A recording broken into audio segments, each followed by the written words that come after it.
ओम नमो भगवते वासुदेवाय।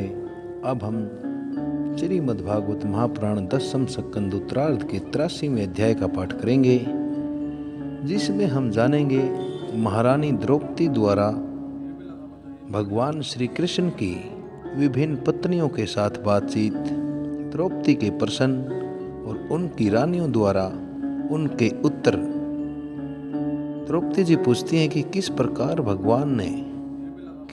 भगवान श्री कृष्ण ने आप इतनी पत्नियों को ग्रहण किया, किस प्रकार से आपका पाणी ग्रहण किया। इसी चर्चा पे आधारित ये अध्याय सुनने से पहले कृपया ओम नमो नारायण चैनल को अवश्य सब्सक्राइब कर लें, ताकि इन पुण्यमयी कथाओं को आप लगातार लयबद्ध तरीके से सुनते रहें। आइए अध्याय को शुरू करते हैं। अध्याय का नाम है भगवान श्री कृष्ण की पटरानियों के साथ द्रौपदी की बातचीत। सुखदेव मुनि जी कहते हैं, परीक्षित, भगवान श्री कृष्ण ही गोपियों को शिक्षा देने वाले हैं और वही उस शिक्षा के द्वारा प्राप्त होने वाली वस्तु भी हैं।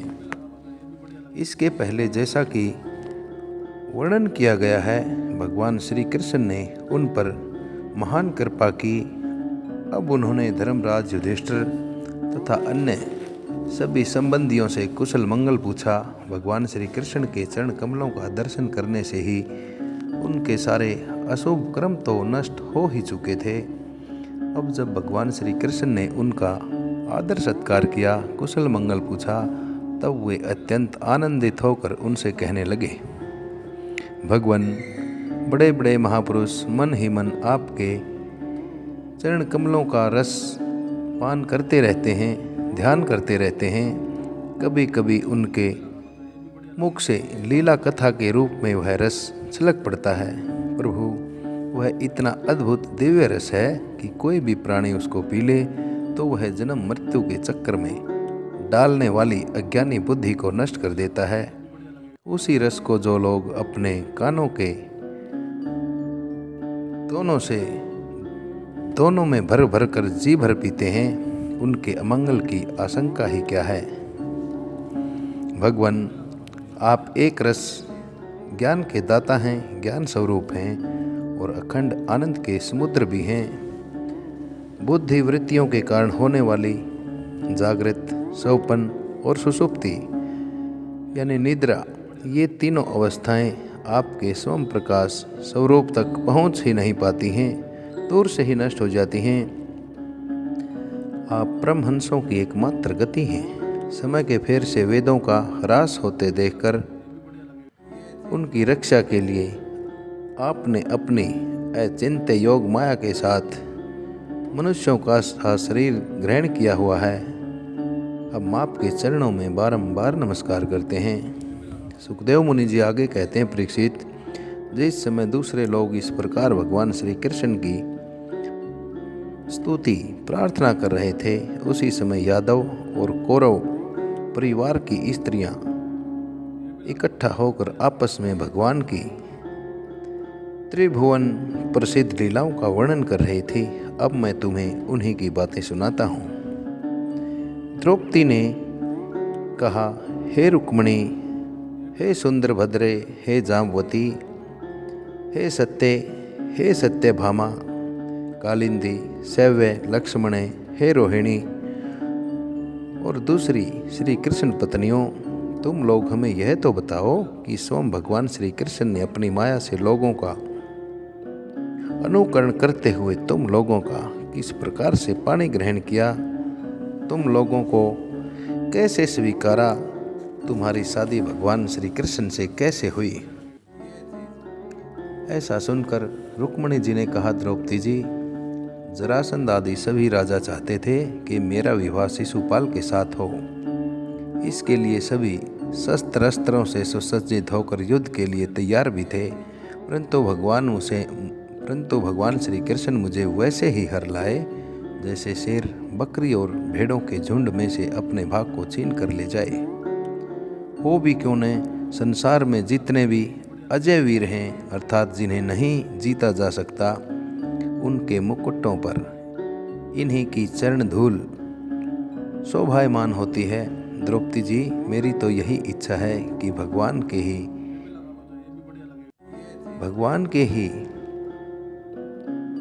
के वे ही समस्त संपत्ति और सौंदर्यों के आश्रय चरण कमल जन्म जन्म मुझे आराधना करने के लिए प्राप्त होते रहें और मैं उनकी सेवा में लगी रहूं। इसके बाद सत्यभामा ने कहा, द्रौपदी जी, मेरे पिताजी अपने भाई प्रसेन की मृत्यु से बहुत दुखी हो रहे थे, अतः उन्होंने उनके वध का कलंक भगवान पर ही लगा दिया। उस कलंक को दूर करने के लिए भगवान ने ऋक्षराज जाम्बवान पर विजय प्राप्त की और वह रत्न लाकर मेरे पिताजी को दे दिया। अब तो मेरे पिताजी मिथ्या कलंक लगाने के कारण डर गए थे, अतः यद्यपि वे दूसरे को मेरा वाग्दान कर चुके थे, किसी दूसरे राजा के लिए मेरी शादी की बातचीत कर चुके थे, फिर भी उन्होंने मुझे सैमंतक मणि के साथ भगवान के चरणों में ही मुझे समर्पित कर दिया। इसके बाद जाम्बवती ने कहा, द्रौपदी जी, मेरे पिता ऋक्षराज जाम्बवान को इस बात का पता नहीं था कि यही मेरे स्वामी भगवान सीतापति हैं, इसलिए वे इनसे 27 दिनों तक लड़ते रहे, परंतु जब युद्ध पूरा नहीं हुआ उन्होंने जान लिया कि ये भगवान राम ही हैं। अब इनके चरण कमल पकड़कर सैमंतक मणि के साथ उपहार के रूप में मुझे भगवान श्री कृष्ण को समर्पित कर दिया, भगवान श्री कृष्ण को दे दिया। मैं यही चाहती हूँ कि जन्म जन्म इन्हीं की दासी बनी रहूँ। इसके बाद कालिंदी ने कहा, द्रौपदी जी, जब भगवान को ये मालूम हुआ कि मैं उनके चरणों का स्पर्श करने की आशा इच्छा से तपस्या कर रहे हूँ, तब वे अपने मित्र अर्जुन के साथ यमुना तट पर आए और मुझे स्वीकार कर लिया। मैं उनका घर बुहारने वाली उनकी दासी ही हूँ। इसके बाद मित्र विंदा ने कहा, द्रौपदी जी, मेरा स्वयंवर हो रहा था, वहाँ आकर भगवान ने सब राजाओं को जीत लिया और जैसे शेर झुंड के झुंड कुत्तों में से अपने भाग को छीन कर ले जाए, ठीक वैसे ही मुझे अपनी शोभामयी द्वारकापुरी में ले आए।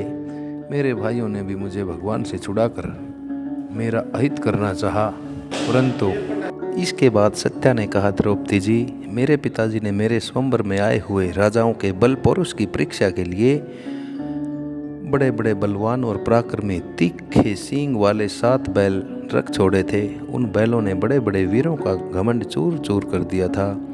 उन्हें भगवान ने खेल खेल में ही झपट कर पकड़ लिया, नाथ लिया और बांध दिया, ठीक वैसे ही जैसे छोटे छोटे बच्चे बकरी के बच्चों को पकड़ लेते हैं। इस प्रकार भगवान बल और पौरुष के द्वारा मुझे प्राप्त करके चतुरंगिणी सेना और दासियों के साथ द्वारका में ले आए।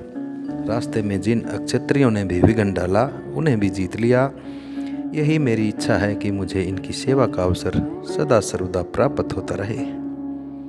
इसके बाद श्री कृष्ण पत्नी भद्रा ने कहा, द्रौपदी जी, भगवान ने मेरे मामा के पुत्र हैं, अर्थात भगवान मेरे मामा के पुत्र हैं।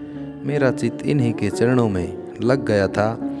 जब मेरे पिताजी को यह बात मालूम हुई, तब उन्होंने स्वयं ही भगवान को बुलाकर अक्षौहिणी सेना और बहुत सी दासियों के साथ मुझे इन्हीं के चरणों में समर्पित कर दिया। मैं अपना परम कल्याण इसी में समझती हूँ कि क्रम के अनुसार मुझे जहाँ जहाँ भी जन्म लेना पड़े,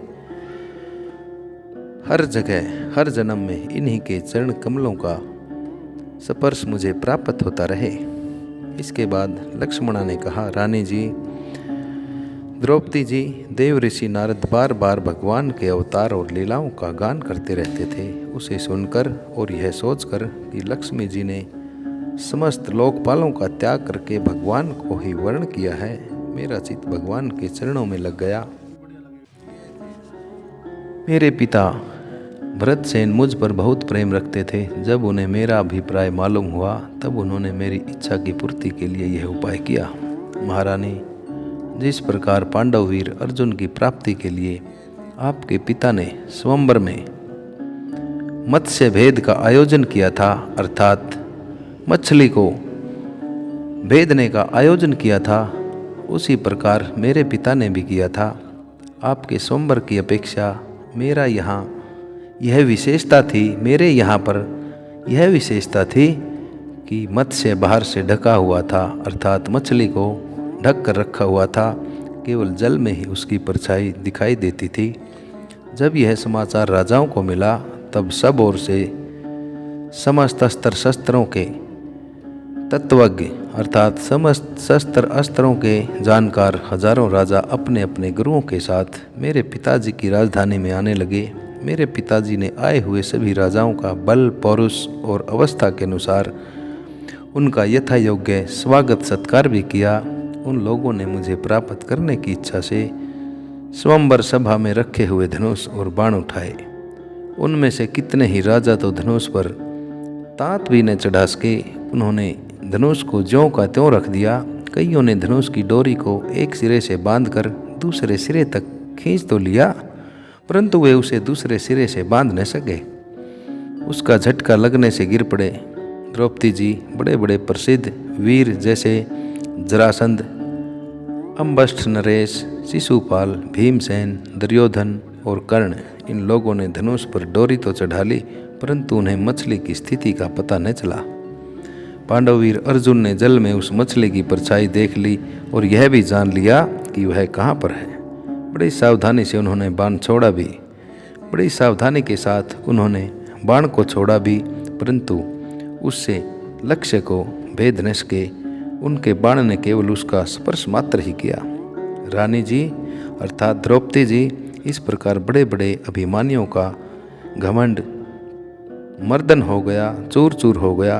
अधिकांश राजाओं ने मुझे पाने की इच्छा और साथ ही साथ लक्ष्य भेद की चेष्टा भी छोड़ दी, लक्ष्य को भेदने का प्रयास भी छोड़ दिया। तब भगवान ने धनुष उठाकर खेल खेल में अनायास ही उस पर डोरी चढ़ा दी, बाण साधा और जल में केवल एक बार मछली की परछाई देखकर बाण को मारा तथा उसे नीचे गिरा दिया। उस समय ठीक दोपहर हो रहा था। स्वार्थ साधक अभिजीत नामक मुहूर्त बीत गया। अभिजीत मुहूर्त एक शुभ विजयी मुहूर्त माना जाता है।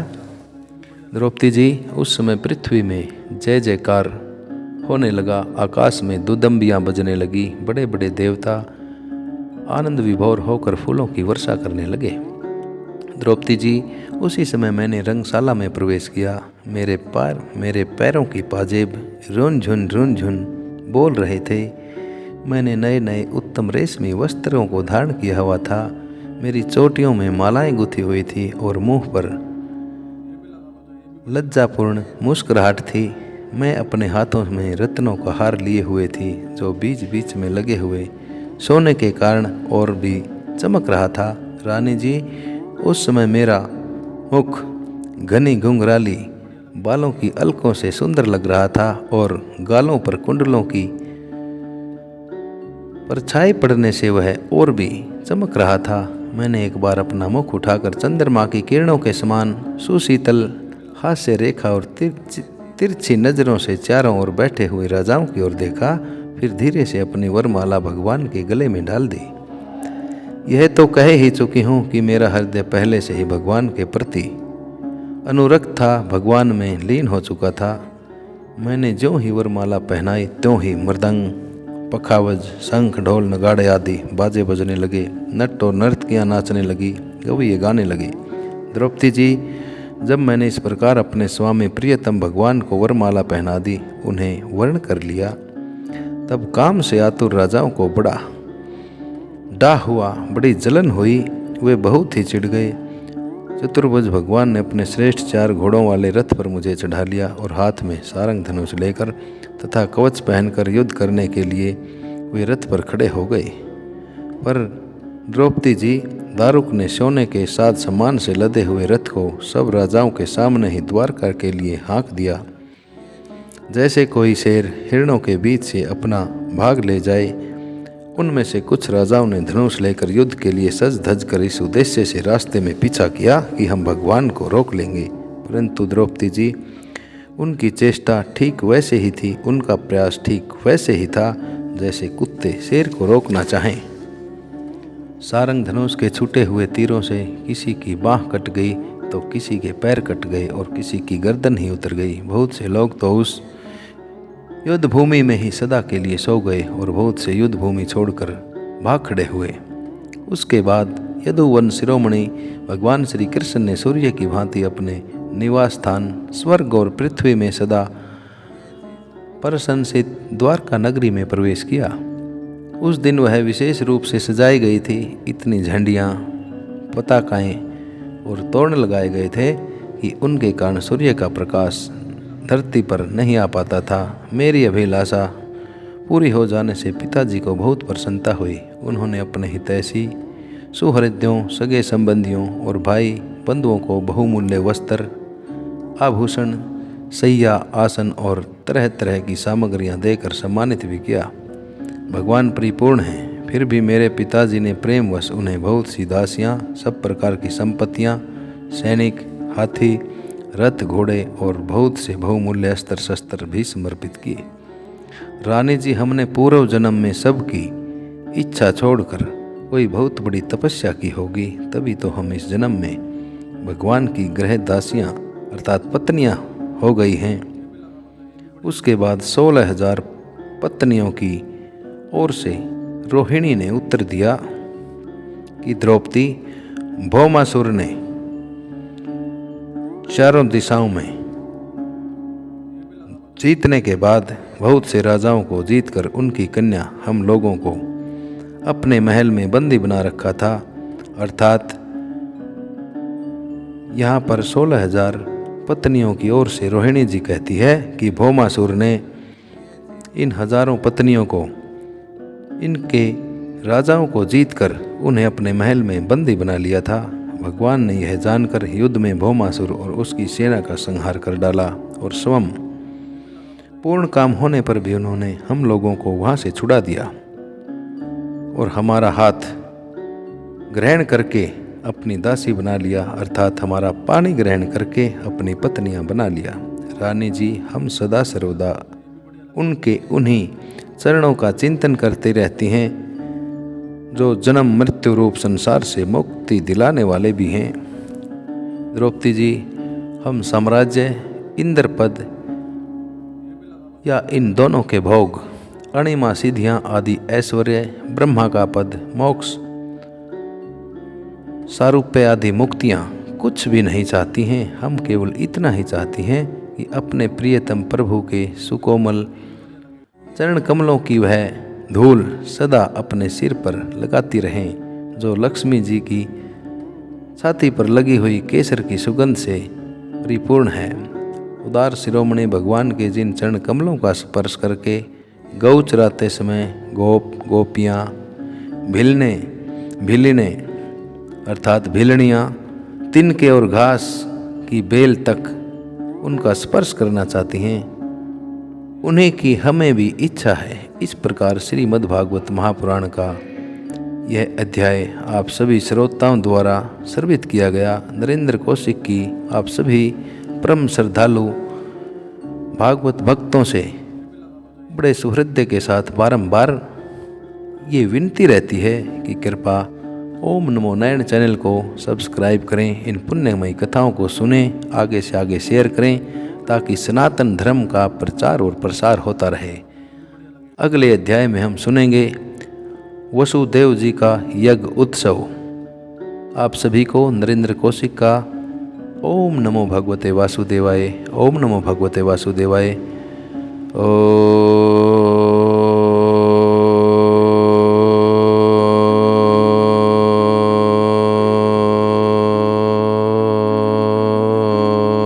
ओम नमो भगवते वासुदेवाय।